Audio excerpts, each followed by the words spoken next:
We've got flags and banners, and if you mind your manners, we might even get to standards and what they represent. So just take my voice's hand and we'll both try to understand how this Vexillum logic podcast could be flagged for content. Flagged for content. What's up, VexHeads, and welcome to episode 58 of Flagged for Content. It's the only podcast where college Greek life and vexillology intertwine in a delicate but dangerous dance. It's also a Flags for Good podcast, and Michael and the gang are churning out some very good designs for election season and beyond. So go pick up a flag or two, and when you do, use code FLAGGED4CONTENT for like the number at checkout for a sweet little discount. There's not a whole lot I wanted to go over before this one, so I'll try and keep it short, as I usually try to do. But I wanted to direct y'all over to our link tree, because that is the easiest place to find everything Flagged for Content has to offer. There's a link on there to our Discord, which comes up a lot during this episode, but it's where you can come on and chat with me and Curtis, the guest this week. A lot of the past guests actually are in there, and it's just like a low-key good time. We chat about a little bit of everything. So there's also a link to the Patreon, which comes up this week as well. You can join for as little as $2 a month, and at the $5 level, you get access to what I call Flagged for Bonus content, which is basically just extended versions of these episodes. So for this one, for example, Curtis and I did not get to a few things this week, so some of which I mention in the show that we probably would get to. So that's where, awesome extended conversations like that go for the patrons. And that is it for housekeeping. So just a note for the viewers this week that the hosting site I use for video recording has gotten exponentially worse the past couple months.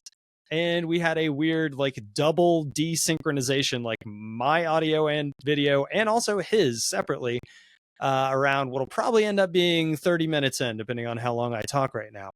I did do my best with what I had, and with not wanting to delay this episode coming out, since Curtis's article that we discuss in it is out right now in Vexillum 27. And for the listeners, you probably will not notice. That's my hope anyway. But for everyone, remember to check out the show notes, because there's always a ton more info there, including in this episode's case, Curtis's article. So with all of that out of the way, let's go ahead and dive into episode 58.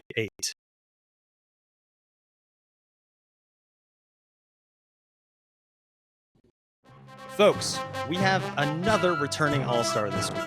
You know his voice from episode 12, I think, of this very podcast. You know him from his website, 80 Minutes of Regulation, and you know him from presenting on fraternity flags at NAVA 57. It's Curtis Tarver! Pew, pew, pew, pew. Thank you. Thank you, Curtis. Could not figure out how to put that sound in natively, and, post is a whole thing, so he's saving me. Awesome. Andy, it's glad to be back. Glad to have you back, man. How you been? I've been pretty good. Can't complain.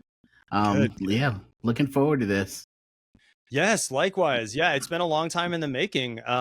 For a little bit of behind the scenes, Curtis and I were both at the aforementioned NAVA 57, where he did the presentation that has become the article that will be the bulk of today's show. And I saw him in the back of the room talking to the Vexillum editor and knew, something was going to come of it. And eventually it has. And yeah, now we're here to talk about it. So yeah, long time in coming, but it's here. Did it feel like a long time coming for you, like getting the article out and everything, or was it just kind of on the back burner for a while?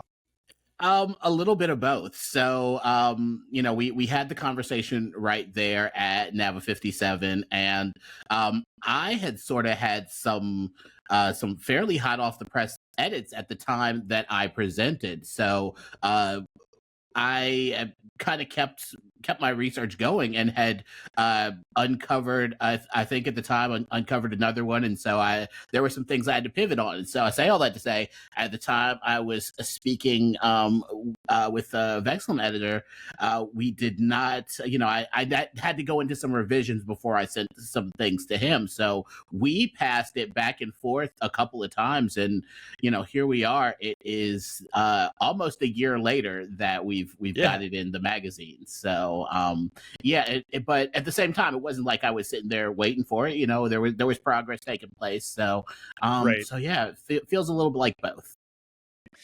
Yeah. Does it feel like, I mean, this sounds like a dumb question because I'm sure the answer is just yes, but like, does it feel cool having an article in there? I've never had anything in there, and let alone like featured on more than one page. Like, that's got to be kind of a cool feeling to have your name and all that out there.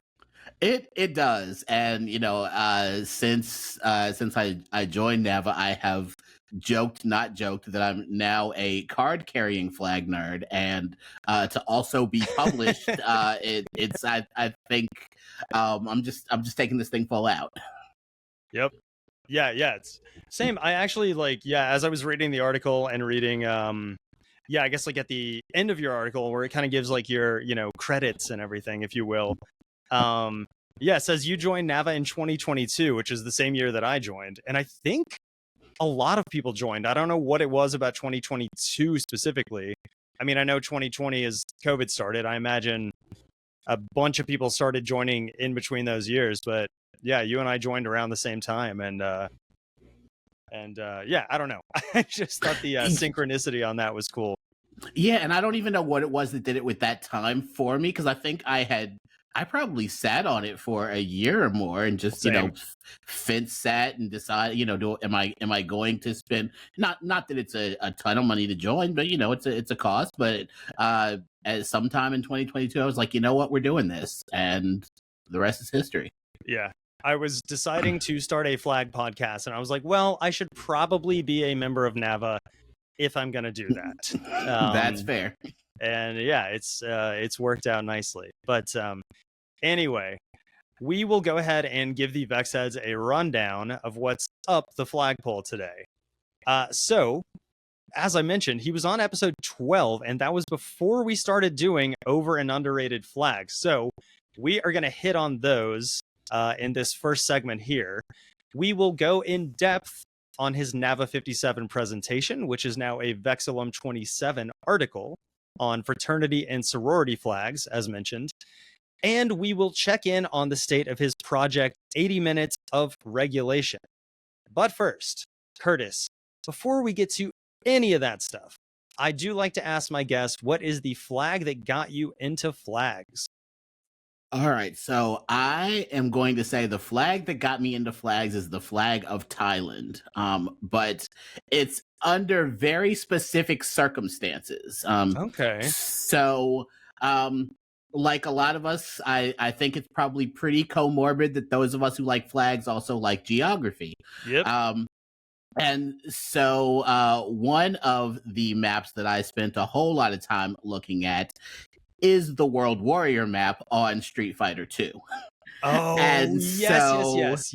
Yes, as you faced the different opponents, you were flying to different countries. You'd be in Japan fighting Ryu, or in the US fighting Guile or Ken, or that sort of thing. And so it's flying all around. And a lot of the flags at that point I had some sort of familiarity with, Japan, we've typically seen, Brazil, Blanca, there were a lot of flags that I was used to seeing, but Thailand, one, I just wasn't familiar beforehand, but also right. it was a sense of accomplishment, because if for those who are familiar with the game, by the time you're at Thailand, you're facing Sagat, which is like the underboss, and then you go on and fight in Bison after that. And so I think the fact that they used the flags as the glyphs on that game, I think honestly is one of my earlier experiences in looking at flags and deciding it was a thing that I was sticking with. Man, that is not only, all right, so again, to go slightly behind the scenes, Curtis is dropping this on me. I did not know we were going to be talking Thailand or Street Fighter 2. Very exciting. We had come in thinking we would take a little different direction on this, but one, good pull from like almost out of nowhere. Two, speaking of Street Fighter 2, that's the second time we've talked about Street Fighter on the show, I think, because we had brought up the Japanese flag in the background of E Honda's stage. Yes. At one previous point, the one with the rays coming out that they've since like retconned or since like they've changed it in newer versions to just, you know, like the current just flag, the rising sun. Yeah. But yeah, like as you were talking through that, I was like, oh, I know where he's going with this. The sense of accomplishment, getting to Sagat and Bison, all that stuff. Like, yeah, it took a long time before I even saw the Thai flag, or at least saw it in color, because I think they're like grayed out before you get to them or something, if I'm remembering right. But yeah, wow, that makes sense. And okay, so anything else, like was it just mostly the sense of accomplishment / the geography of it, or was it anything like design wise about the Thai flag? I don't think there was anything particularly design wise that caught my eye. I mean, probably everyone listening is familiar with its look, but it is what would you call it? A pentabar of red, white, blue, white, red. It wasn't anything visually. I think it was the accomplishment, but I also think it was like ooh, what's that? Just being familiar with most of the other flags. And right, yeah. Again, as you're progressing through the game, you're going to, if you get knocked out in an earlier stage, you don't see those, you see those more often. And so once you get to the end, it's like, oh, this is new and it means I did something. Yeah. And it took me a long time to get there because I usually I was not a combo king. I was like, I would just pick Blanca and do the down punch move where you just electrocute a lot and just hope that they jump on you without doing anything else. And that works in the first two stages. Even on easy, they get better. And for me, so much of my experience. So I was an arcade rat back in the day, and so I was playing with the actual joystick in the arcade for most of my time. And for so often of that, especially if you're there, during high traffic times, you're probably fighting other people, and you're either spending your quarters or hopefully you're staying on the machine and they're spending theirs. But every once in a while, if it was fairly empty, then you got to actually make some progress in the game, even being in the arcade. So Yep. No, that's awesome. That is a really interesting that's a take on flag that got you into flags that we have definitely not had before. And yeah, if it's all the same to you, let's go ahead and move into under and overrated. Now, these I will give you the option on whether you want to start with over or underrated. And as I usually tell people, I think it's more important the one we end on. So, set the tone for us and take it away. All right. Well, I'm going to start with a caveat, and that caveat is just because something is overrated doesn't mean it's bad, and just because something is underrated doesn't mean it's good. Correct. And so with that in mind, I'm going to start with my underrated flag, and this is admittedly a homer pick. I grew up in the state of Delaware, and I am going to say that Delaware is an underrated flag. Now, hear me out, because I know those of you who are familiar with the flag are like, don't know about that one, Chief. So the reason that I say that is that on so many flag rankings that you see out there, with good reason, a lot of people immediately dismiss all of the SOBs. You've got a significant number of flags in the United States that are the coat of arms or a shield on a blue bed sheet. And Delaware often immediately gets dismissed with all of them. And the plea that I am going to make is it is at least a step up from there. Now, I will acknowledge its faults. Again, it is a field of blue. Yes, there is a seal or coat of arms at the center, and we also do the disservice of slapping the state on the bottom slapping the date on the bottom, because when you're the first state, you have to let everybody know that you ratified the Constitution on December 7th, 1787. Oh yeah. So those are its shortcomings. But that being said, it's not the navy blue that everybody else is. You've got colonial blue, which is at least a slightly different look. It is not going, it's not going to fall in with the rest of them, and it's a very pretty shade. Again, I say with all of the Homerism that I have. And then it's got the diamond in buff. And those are the state colors, colonial blue and buff. Two colors I very much like, for what it's worth. Yeah. I think they look good together. The diamond at least has some symbolism, because one of the state nicknames is the Diamond State. And so you've got that there. And then, of course, in the center, you do have the offending seal. But because it is a different blue, and because it's got the buff diamond as well, I just think it is a step above being lumped in with the rest of the SOBs. Yeah, I don't disagree with you. Although, as we did mention, or as I mentioned in our correspondence, at one point, I guess I did disagree with you, because for the Patreon, I did a tier list of state flags, and then I published it eventually on the Instagram for the show's account. And I did have Delaware. Let me see if I can bring it up. It should be here in our Discord chat. I did have Delaware in with barely worth thinking about, which I will admit I was mistaken on. If I were to redo this today, I would have it one tier higher. I don't know. Right. And that's all I ask. I think it's worth one tier higher. That's it. And for the listeners, and I probably will, for the viewers anyway, have this up on the screen. And for the listeners, I'll put it in the show notes too, or you can go on the Insta. But the ones that are one tier higher are like Washington State. I think I put it one tier higher because it was green. But then with that logic, I should have put Delaware one higher, because like you said, the colonial blue, the buffed diamond, etc. South Dakota, I liked the blue on that one, I guess. And then New Jersey with the buff field. So yeah, I will openly admit that I was wrong on that. And yeah, I took very little convincing from you. You pretty much just had to mention it. And I was like, oh yeah. I was wrong on that for sure. But yeah, I've won over at least.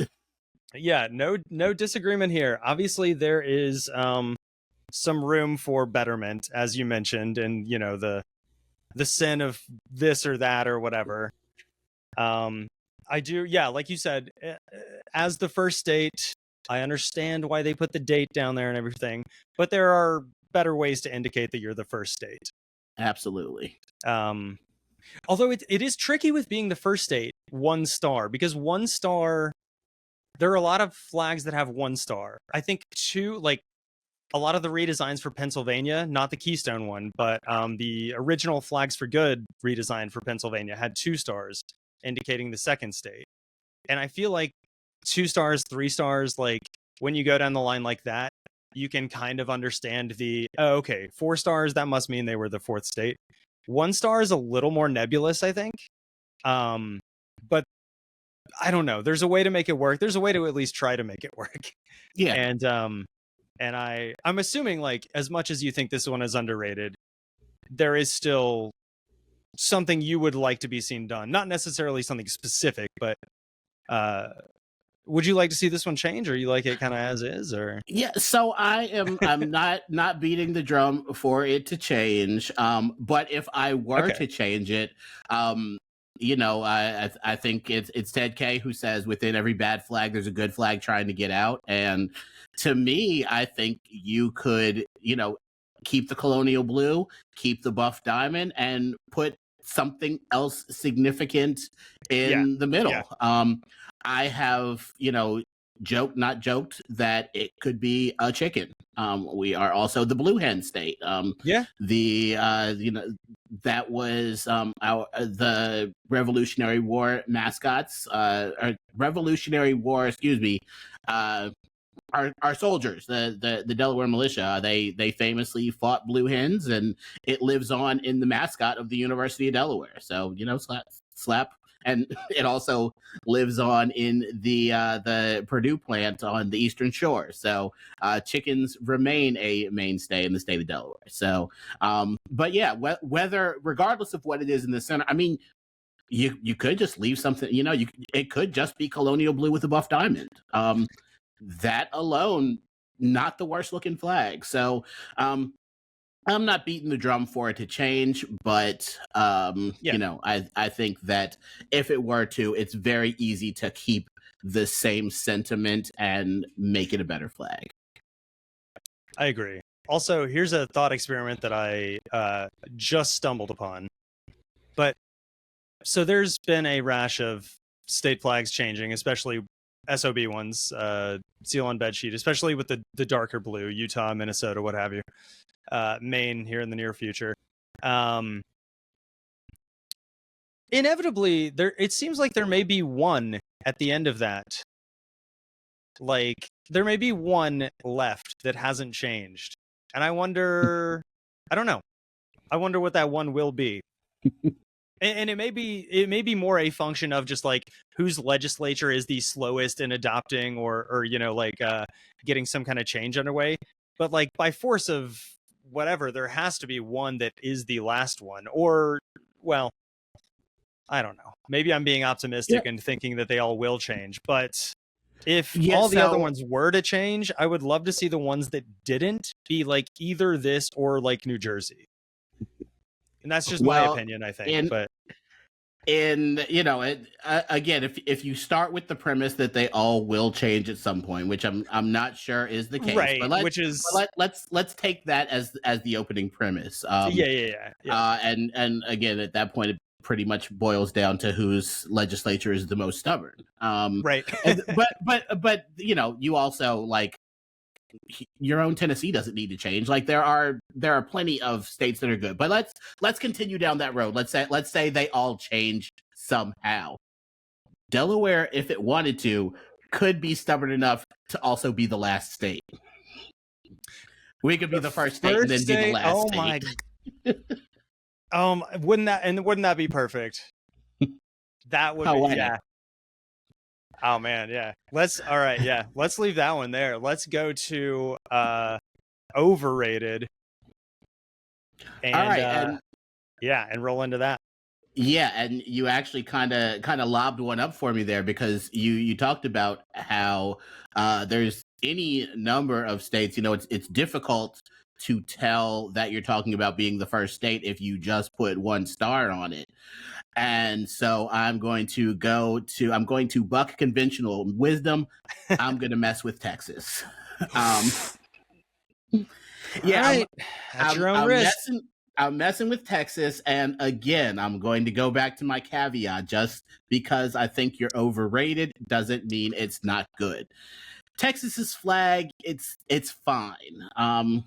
It's red, white, and blue. Okay, cool. So are lots of others. It features a key element, which is a star. Okay, you and 49 other states on the United States flag.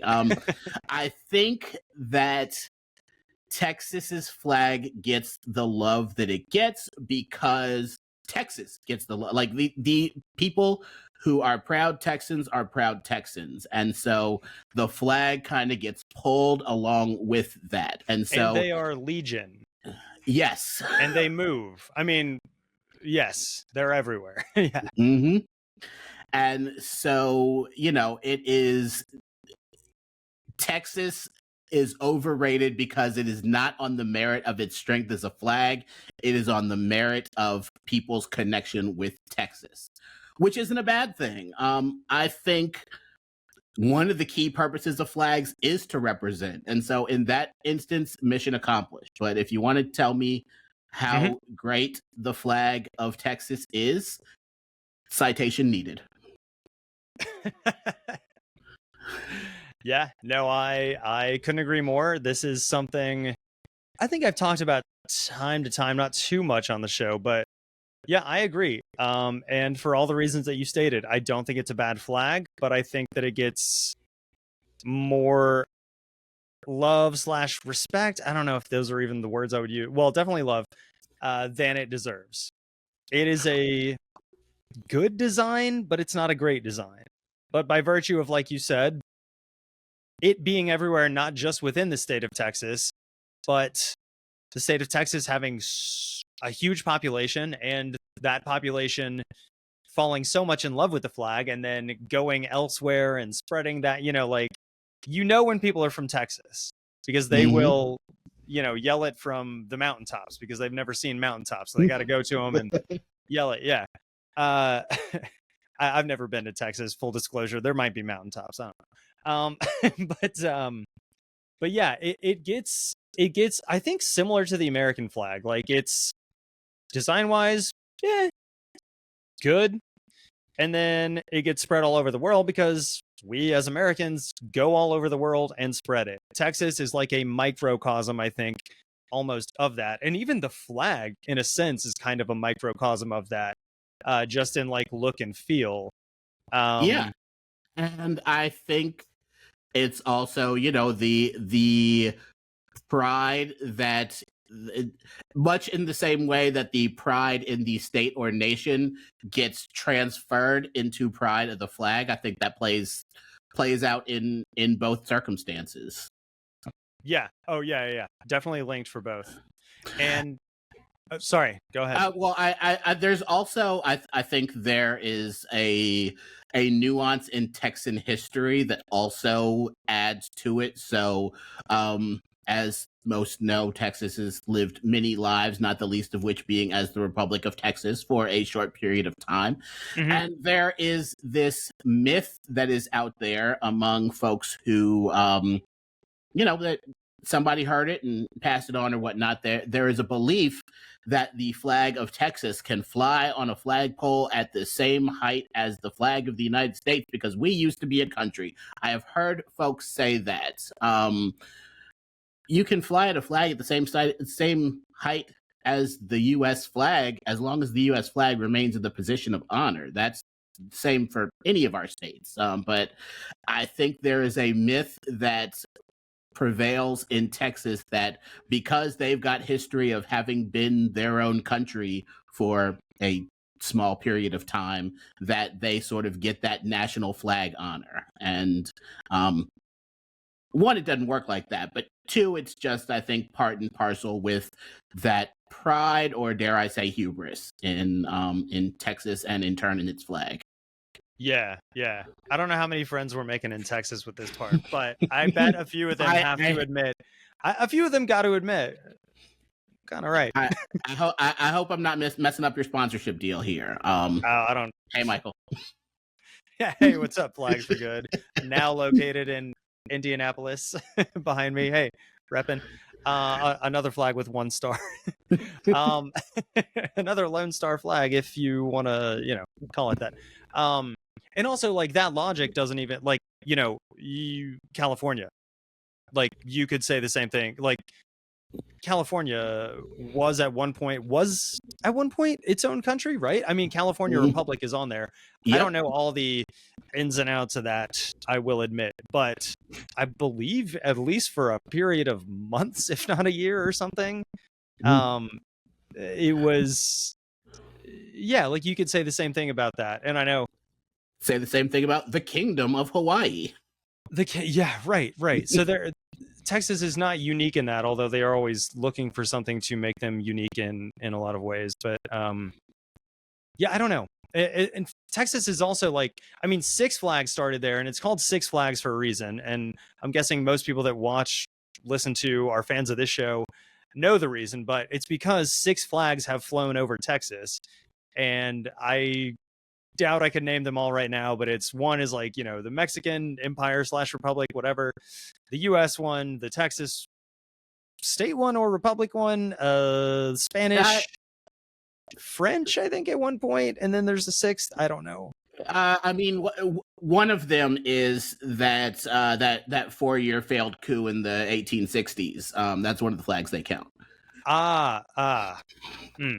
Okay, well, yeah. Anyway, I don't know. Yeah, Six Flags, Lone Star, same height as the U.S. one. I don't know. Yeah, some of it gets kind of weird once you get kind of into the history of it for me.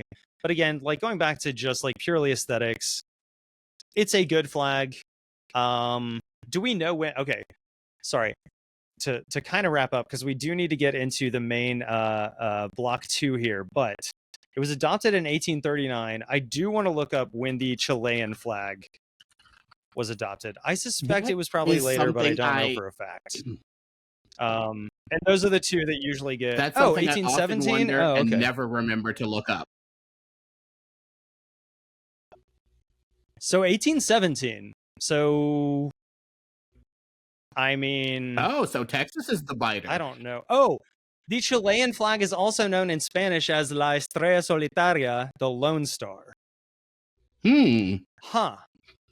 Makes you think. It Makes does, you think, and Texas. I have always wondered and never taken the 2 seconds to Google it. But Me neither, dude. oh Like, yeah, could have done that at any point, including like leading up to this recording, but isn't it more fun to do on air, I guess? there we go. We have learned on the fly, and Yeah, you, the listener, have learned with us. Pun intended. Yeah, wow. Okay, yeah, 1870. So yeah, they beat them by what? Is that 22 years? Granted, obviously the designs are different. I'm not here to say that they are the same, but very reminiscent. And both called the Lone Star. I mean, yeah, I don't know. I'm sure there are different translations of solitaria, like solitary would be one, but like it's not there. Yeah, there are different. Yeah. Yeah, the Lone Star. Yeah, I don't know. This is too similar. They're Texas should can at change the it. very least. What? I said they're can at the very least. Yeah, definitely. All right. And on that bombshell, I think it's probably time to go to an ad break. But when we do come back, we're going to get into Curtis's presentation from NAVA 57 and article from Vexillum 27 on Greek flags, which I found captivating, and y'all will too. So stay tuned. We will be right back.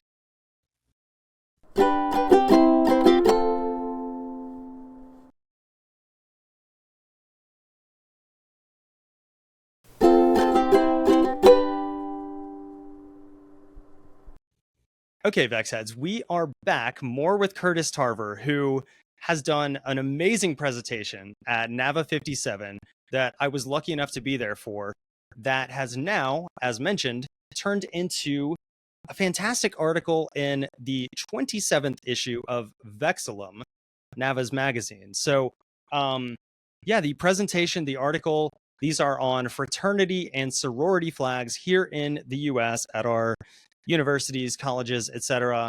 And Curtis, I mean, that's pretty much as good of a lead in as I can give. If you don't mind taking it away from there, give us a little bit of a rundown of kind of what the entire presentation was about, you know, your thesis on this. Yeah, so I guess I'll start kind of with what made me even want to do this. So I am a Vex head by hobby, but professionally I work in the field of student affairs, and specifically for about the past 10 years, I've been working specifically within the field of fraternity and sorority life. And so you know, sometimes you've got separate interests that there are logical points where they come together. And so shortly after I became a member of NAVA, I decided, you know, knowing that NAVA 57 was going to be in Philadelphia, which is pretty much a trip home for me, I was like, all right, look, I'm going to be there. So made that plan pretty early on. And then I saw the call for programs, and I am like I don't know if it is just because I'm kind of academic adjacent or just it's just the way my nerd flag flies. But I was like, oh, call for programs, got to try and present, and so I did some thought on some things that perhaps I could research, come to a better understanding of, and ultimately present Yeah. on.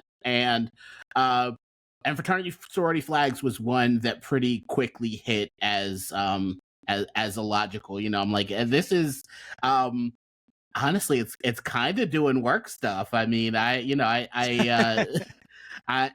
Right. so I set out. I had a pretty good idea of the landscape. I know my Mhm. own fraternity. I know other organizations that I have on my campus. So I know that fraternity flags are a known quantity, and it got me wondering. Okay, well, how many organizations do have flags out there, and what does that look like between fraternities and sororities and all sorts of other Greek letter organizations, honor societies, discipline specific fraternities and sororities. And so um, I didn't know if there was a comprehensive list out there, and so I'm like, okay, let's see what we can figure out. And so um, I went hunting. I Yeah. went hunting for fraternity and sorority flags, and I had I had a number of different sources or paths, or kind of I I knew enough to know where to go digging. And so couple of the big things that I found myself looking through: Baird's Manual of the American College Fraternity, which was published for, I want to say, more than a century, if not close to it, and was Oh wow. just this compendium. When it was a thick tome that listed every collegiate fraternal organization that existed in whatever year it was published. And they went, I think I spent the most time with the 10th edition, which came out in the 20s, and then the Oof. 20th edition, which I think was around the last published. I want to say that was like 2010 or something, and I think by at that point it had moved online. So might be Okay. fudging those specific editions a little bit, but regardless, that was one of the places. And so each entry, talks about the insignia of the fraternity or sorority. So those who are familiar with collegiate Greek letter organizations know that they've got any number of identifiers. So that might be your pin or badge. It might be, of course, the Greek letters that they go by. It might be, handshakes or grips or knocks or all sorts of things. And so when you look through, it'll say, okay, well, this fraternity has a pin that looks, has three diamonds here. It'll describe that, and will also say it has a flag. And so it's like, okay, that gives me something to go on. That gives me something I can start unraveling. And so kind of based on there, also had a pretty good idea of what the landscape was. Again, working in the field, I've got the fraternities and sororities that are on the campus that I work on, but then I interact through my professional association or friends and colleagues with any number of other organizations. And so it gave me a pretty good idea. Then I sort of had to do some weeding through to figure out what is a flag and what isn't. And here's what I Mm. mean by that. So there are a number of retail entities. The same folks who will sell you, a shirt with Greek letters on it or that sort of thing. A lot of Yeah. them sell flags, and there are some cases where it is very clearly just it is they've taken their Greek letters. They have slapped it onto, it's an LOB. It's they've slapped it onto a single color background, and that is the flag. So those were pretty easy to figure out weren't the case. But there are others that that sort of had all the trappings of a flag. One common design that I saw was the coat of arms. Coat of arms, shield, crest. I may use interchangeably. Christoph will hate me for that, but I know that we do kind of in the fraternal world. But it would be that coat of arms, in a center white pale with two, a tri-bar of the colors with the coat of arms in the middle. And what was difficult of that is, you've got some organizations where that is legitimately their design. That is, and you can find it in their literature. You can find it on their website. You can find all sorts of things that corroborate that. But there are others where it's like, I think that was just slapped together for retail purposes. Because it looks good, and for lack of a better term, it looks flaggy. I mean, if you want to make something look like a flag, a tri-bar with something in the middle to fascinate it is not a bad way to go. And so I kind of did some. So when I came across those sorts of things, I would often go to the organization's website, or a lot of organizations have retail stores, and just see, okay, well, is this something I'm seeing anywhere else, or is this just something that was made up by this specific retailer because they knew would probably sell pretty well? Yeah. So I did all that, and it gave me what I think is a pretty solid body of what is actually out there as fraternity flags, and there's some variety to them. So first of all, I'll back up, because I just said fraternity flags, and the overwhelming majority of them are indeed fraternity flags. So of the total number, I think when all was said and done, there were 54 flags that I considered sort of corroborated flags, and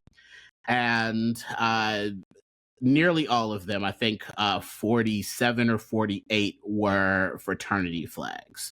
So the remainder of those were sorority flags. And then of those fraternity flags, nearly all of them were fraternities associated either currently or formerly with the North American Interfraternity Conference. Gotcha. And so not to get too in the weeds of kind of the ins and outs of the umbrella organizations, but to paint with a broad brush that I think most will understand, that is the umbrella organization that primarily oversees historically white men's fraternities. And so those are the organizations that make up the overwhelming amount of flags that I was able to find out there. The only other, I think that covers most of it. I think the only other thing, there are some flags that I count on here that I have not actually laid eyes on, which is, and it's interesting. I have, and so here's what I mean by that. I may have seen in one of the editions of the Baird's manual, they will state that this organization has a flag. They will describe it in enough detail that I felt pretty comfortable with the recreation of it, but I have never seen the flag in the wild. And to me, that could mean one of a few things. It could mean that they had a flag and then ultimately discontinued it. It fell out of favor. They don't use it anymore.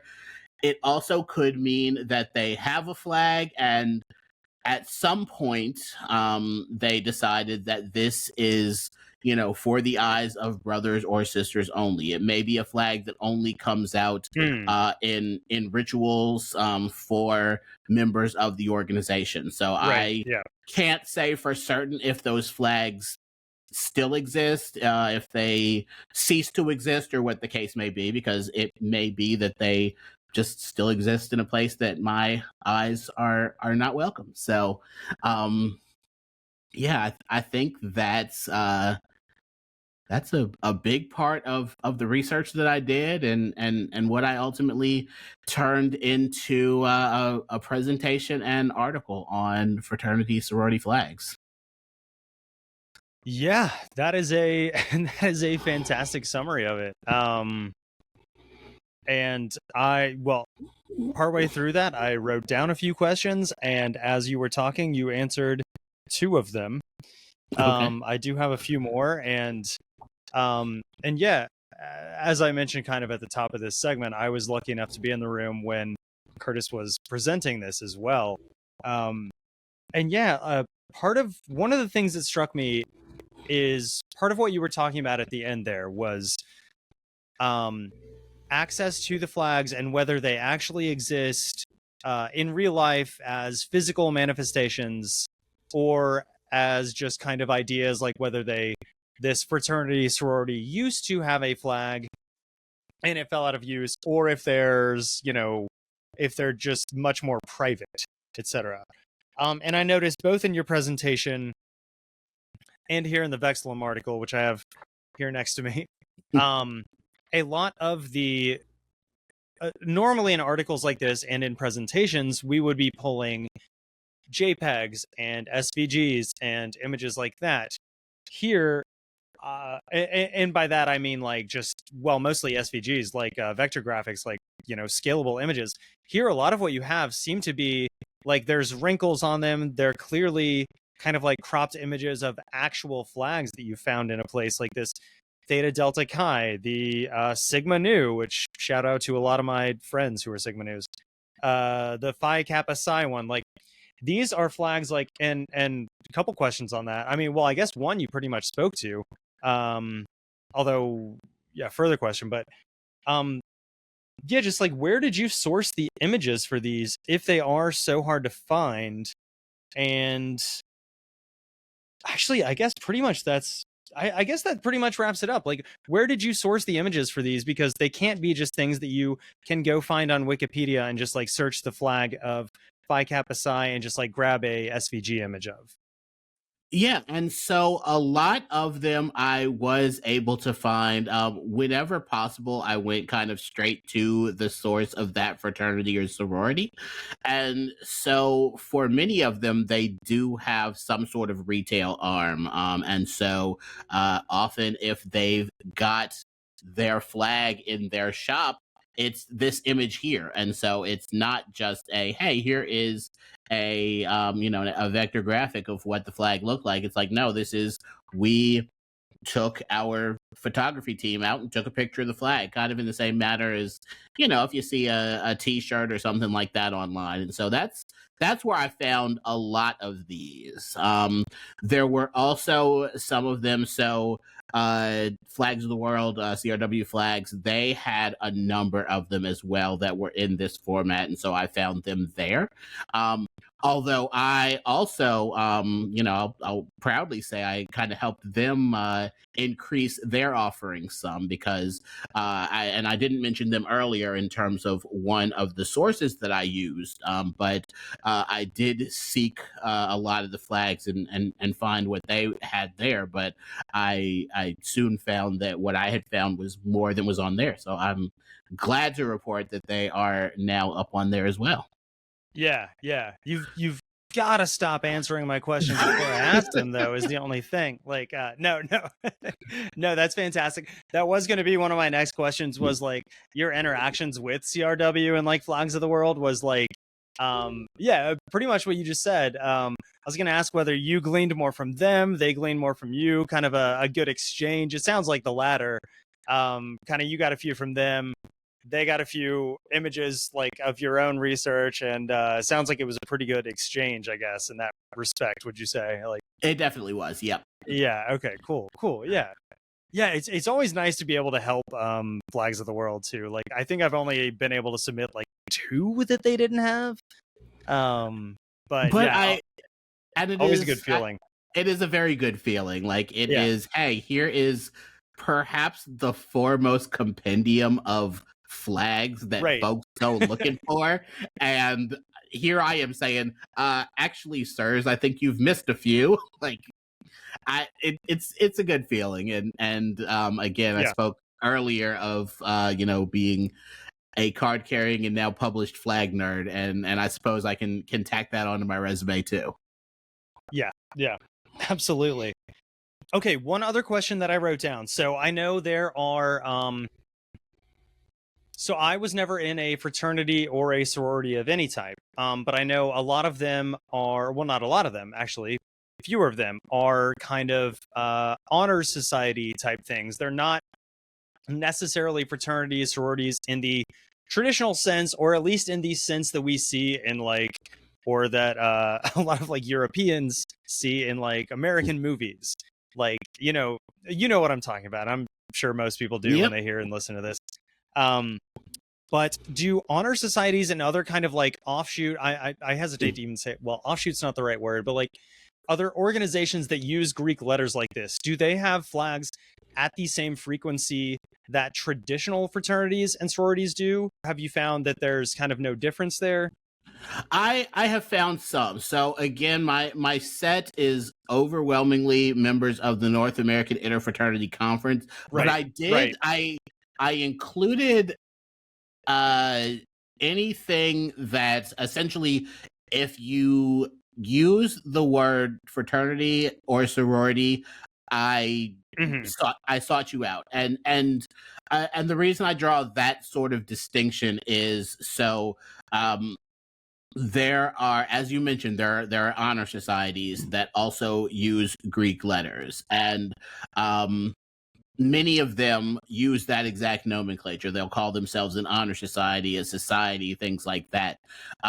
But you also have, and again, I'll kind of paint with the broad brush of that which we will historically call quote unquote Greek life, which tends to be our primarily social single gender organizations, but when you look, there are also a number of organizations that are discipline specific that are still fraternities, use that same nomenclature. So Yes. to speak to my personal experience, and in fact, I've got, I guess, examples from each of those buckets.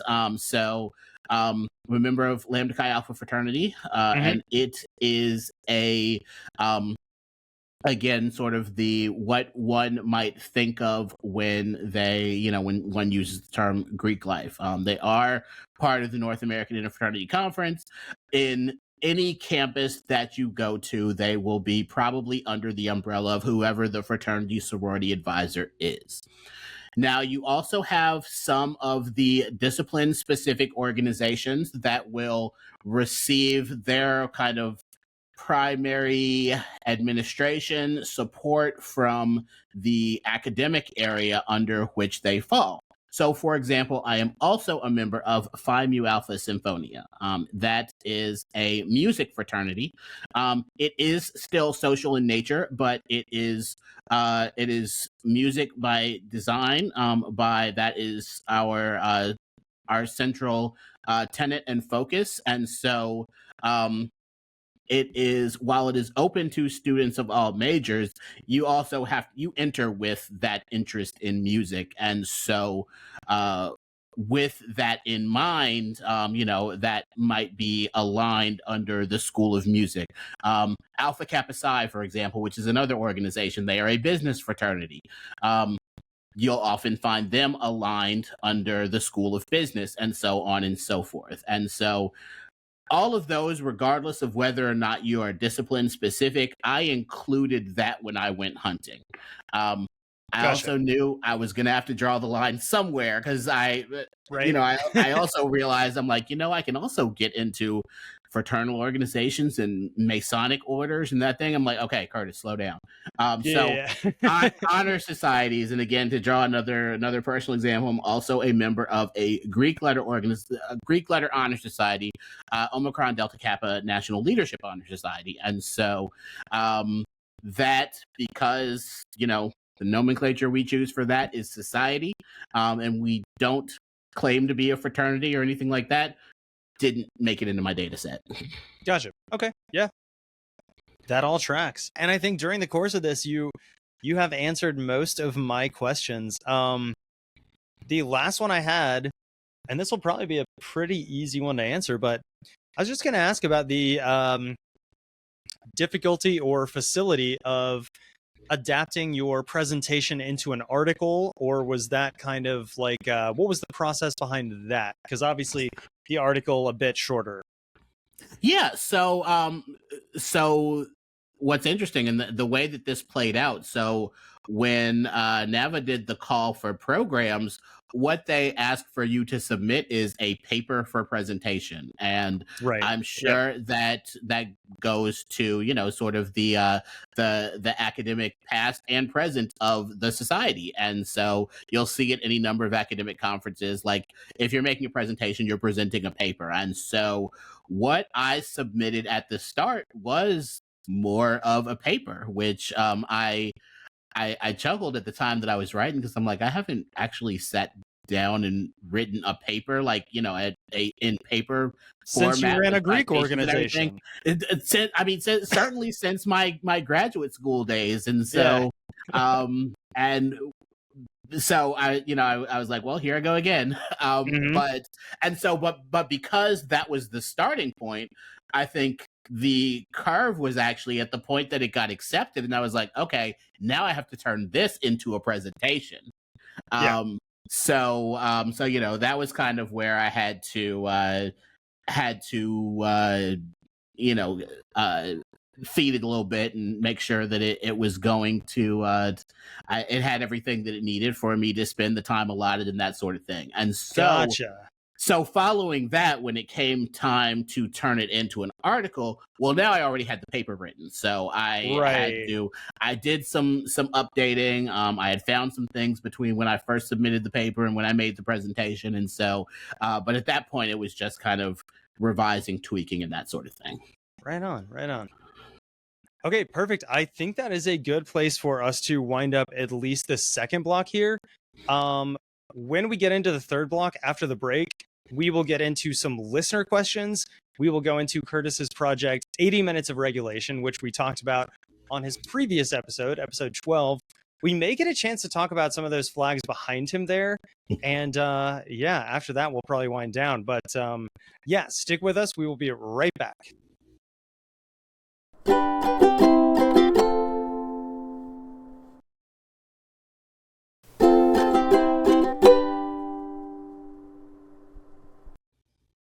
Okay, VexHeads, we are back, part 3, a little bit more with Curtis Tarver here, and I put up a call on Instagram on the show's account for guest questions, and we got a couple here. I'm just going to kind of go in order, more or less, and so Curtis, the first question here is from Wallaby04, which I believe is Evan, who I think is also in the Discord. Hey, free shout out, join the Discord. You can you can ask Curtis questions all the time. You can ask me questions all the time. Do whatever you want there. But Wallaby04 asks, so my frat's flag is basically a banner of arms. Is this common for Greek letter organization flags? Yeah, so I would say that it is common, and what I'm going to say too is, and I realize as much as I talked about how I did the research, didn't talk so much about the flags themselves, and what you will find is that whether they are directly banners of arms or just kind of loosely so, in most cases, the flags will share the same elements as the coat of arms, and it's with good reason. Obviously, kind of from a brand perspective, those are your brand elements, but also as a fraternity, those mean things. And so, and it's one other thing that I did get into some in the presentation in the article, which is you can see, see my fraternity's flag, and you can recognize it. You can say that's the flag of Lambda Chi Alpha. I recognize it. I know what those elements look like. Ours also happens to have the letters on it, but you don't necessarily know what everything means. And so I wondered, is that a limitation of a flag doing what a flag's supposed to do, that it is different for, an insider versus an outsider? And ultimately it's recognizable. So it doesn't, but the reason why, it may be a banner of arms is that it's got all the same elements by design. I will also add that in the fraternal world, there is an adherence to ritual, to custom, to tradition, and those sorts of things that, to be quite frank, you're likely to find the sorts of nerds who would be like, hey, actually, we can turn this into a banner of arms, and here's how you do it. And so I think that there are many cases where a fraternity has taken their coat of arms, made a flag that is their banner of arms, because it's sort of that's what the formula is. That's how you go from point A to point B, is you take a coat of arms and transliterate it into a flag. That does not surprise me that much, especially considering some of the examples that you had shown, which the viewers will see or will have seen as well too. So going off of that question, I think the next one kind of feeds into that. So Splunkato on Instagram, which is Zachary Harden, who also a former guest on here, and helps out a lot, especially going back, helps out a lot with the Thailand section of Flags of the World / CRW flags. See, this all rolls back around. He was wondering about, do you feel that more unofficial flags are used versus official ones, especially at public events? Which, I think kind of a different, kind of feeds back into that last question.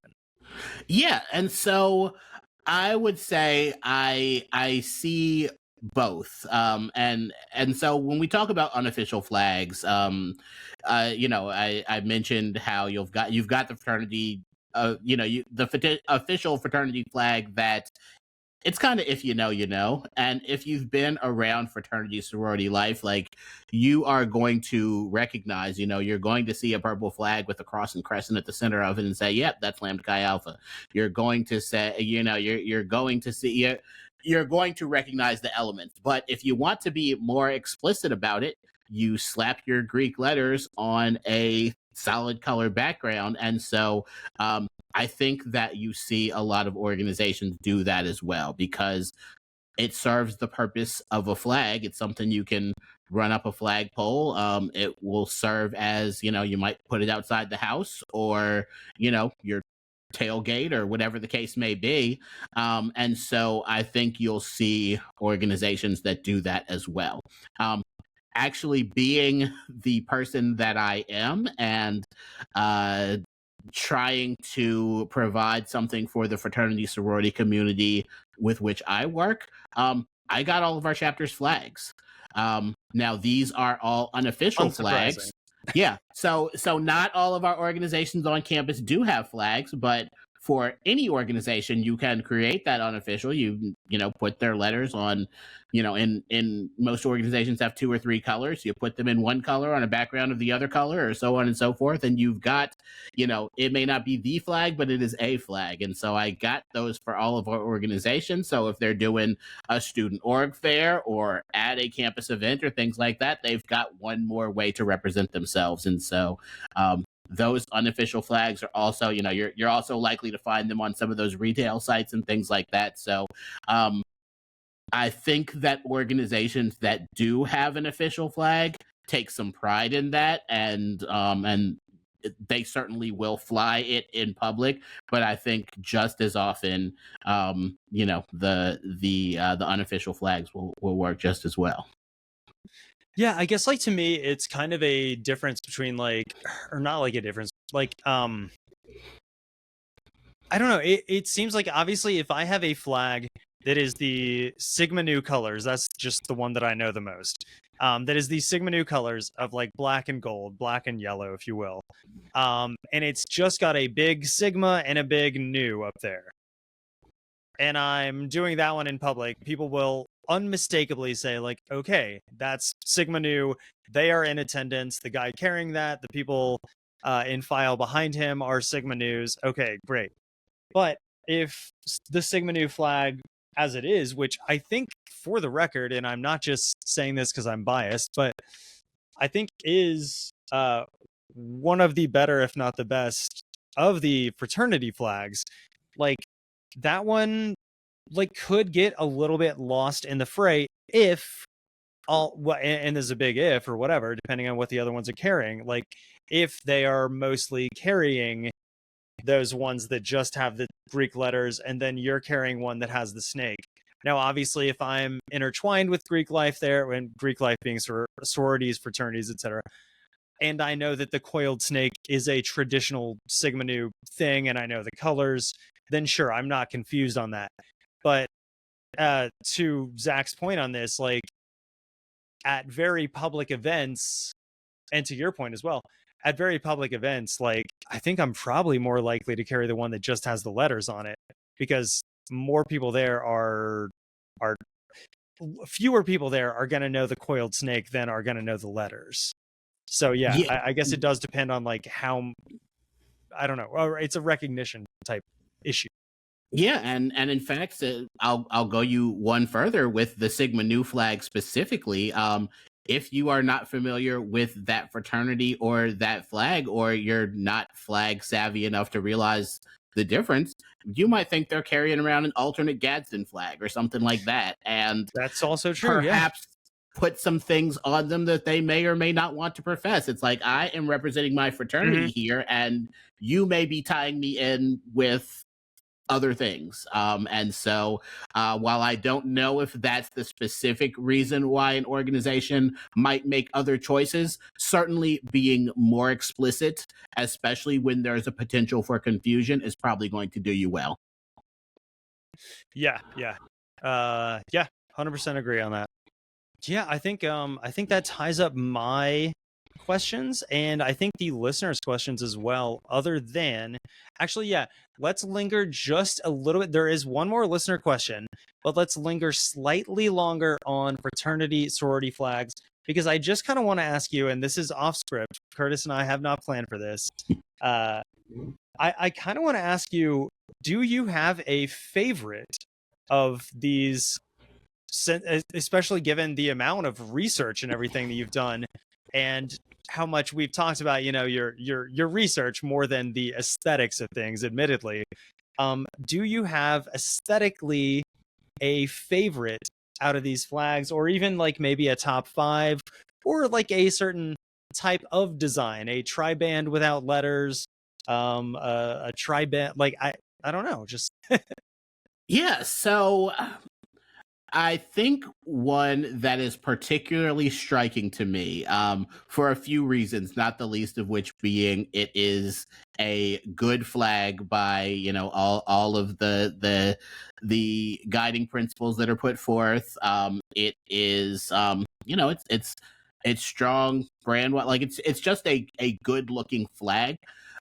One that jumps out at me is the flag of Delta Kappa Epsilon, DEEC. And it is it's basically Romania with a rampant lion in the middle.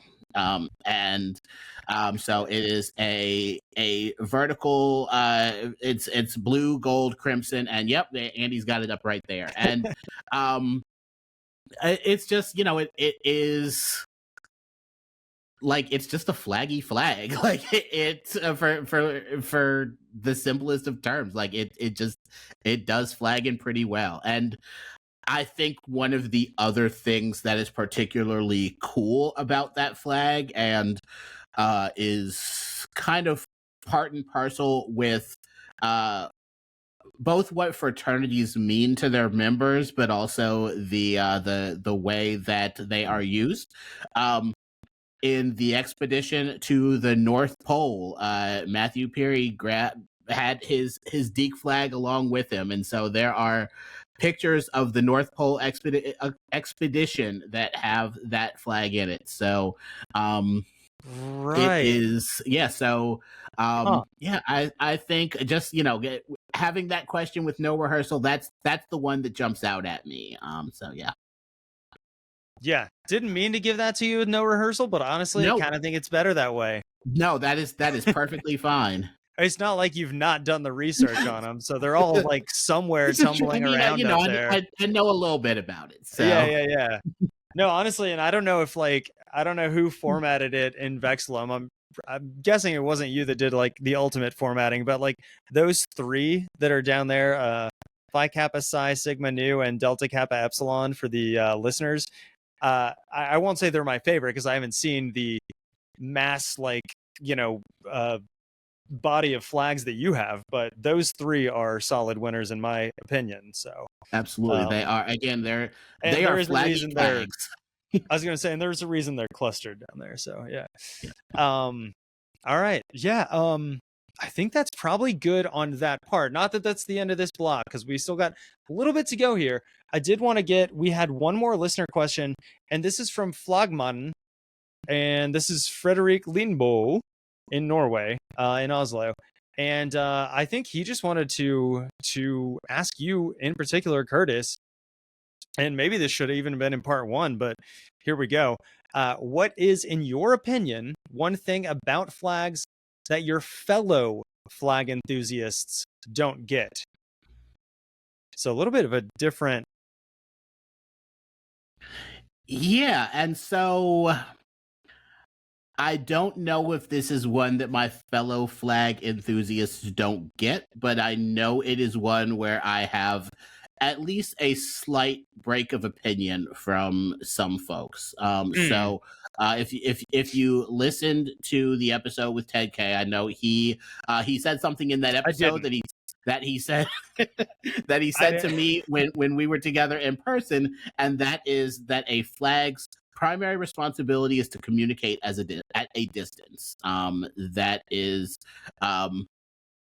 he sees that as their paramount purpose, and I don't disagree that is certainly a purpose and probably their founding purpose, but to me, I see flags just as much about representation, about community, about this is something that we share. This is how we stand up and proudly say this is us. And not only are we going to hang out together and profess this is up, we're going to fly it high and say profess for the world to see. And so to me, a flag is about representation just as much, if not more, as it is to communicate at a distance. So it's still a type of communication, certainly, but I that's what I see as paramount for a flag's purpose.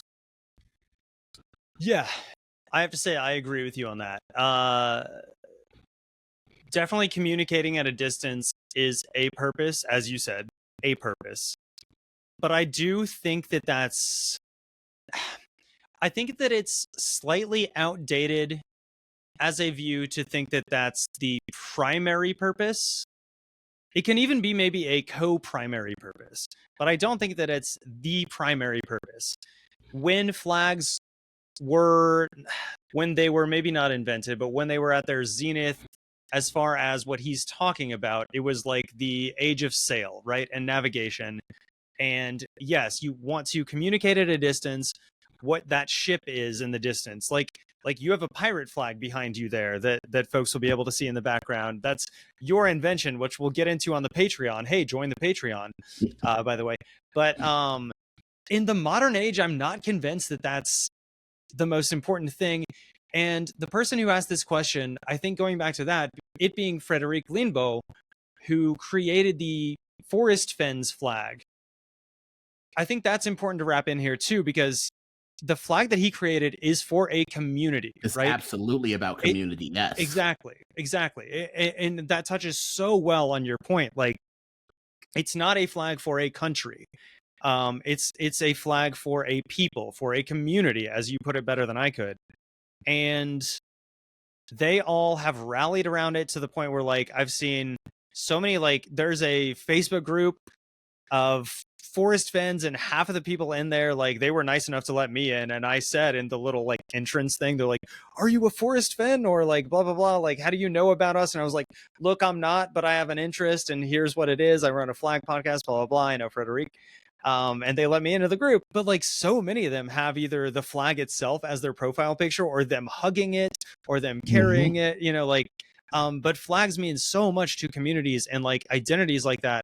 And that speaks not only to like this question and the question asker, but like to the entire topic of this episode. Like, you're talking about flags for fraternities and sororities. These are groups of people like that identify with each other and the flag that represents them. Like, I think this gets back to all of that. Yeah. Oh, absolutely. Yep.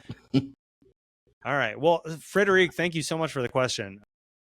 All right. And with all that out there, I think it's time to start winding down here. So, Curtis, we will get into 80 minutes of regulation on the Patreon, as mentioned. But for now, it is time to wind down and give our credits. And as my guest, I'll let you go first. So where can folks find you, follow you, and just see what interesting stuff you have going on? Yeah, so I know we'll talk more about 80 minutes of regulation in other places and spaces, but that is where I talk sports, athletic bands, the glorious pairing of the two, and so it is the birth of the handle on various places. So on the artist formerly known as Twitter, I am 80mins, 80 mins. Same handle on Facebook. On both YouTube and Instagram, it's spelled out. So EIGHTYMINUTES. Pretty sure I spelled that properly. So you can find me in those places. If you want to find my personal Instagram, I fly some flags on there with some regularity as well. That is CWT302. So you're welcome to come join me over there as well. So, and then I guess 80 Minutes is indeed a website, so it's 80minutesofregulation.com. Right on. Yeah, and those will all be in the show notes. And you can also find Curtis in our Discord, which you should all join. And as a kind of backdoor into our plugs, you can find the link to that Discord on our Linktree, which is linktree.com/flagged4content, all spelled out in that case. Anywhere where there are @ we are at flagged4content, for like the number. Sometimes you just gotta get what's available as far as handles go. We all know how that goes probably in this day and age. And yeah, I think that's it. I've plugged the Patreon, I think, enough times already, but that is another link on the link tree and something you can easily join. Patreon.com/flagged4content, all spelled out. I think that is pretty much it, Curtis. You know, I had a way to end this show, but I kind of filled up that entire page with questions for you. So I kind of like wrote over it. If you want to give me, you know, the way that you would end this show, we can go ahead and do that now. Yeah, so it is possible I am a creature of habit, because this is what came to mind, and it's possible I said the same thing on episode 12, I think. No way to like find out. A flag in the wind, it's time to fly. It's perfect, and there's no way to find out. And we will catch y'all on the fly side and on the Patreon. Take care, y'all. Awesome. All right, cool. Perfect. Yeah. You want to just go ahead and get straight into it? We don't need to. Flag for Content is proud to be sponsored by Flags for Good. Go to flagsforgood.com for more information.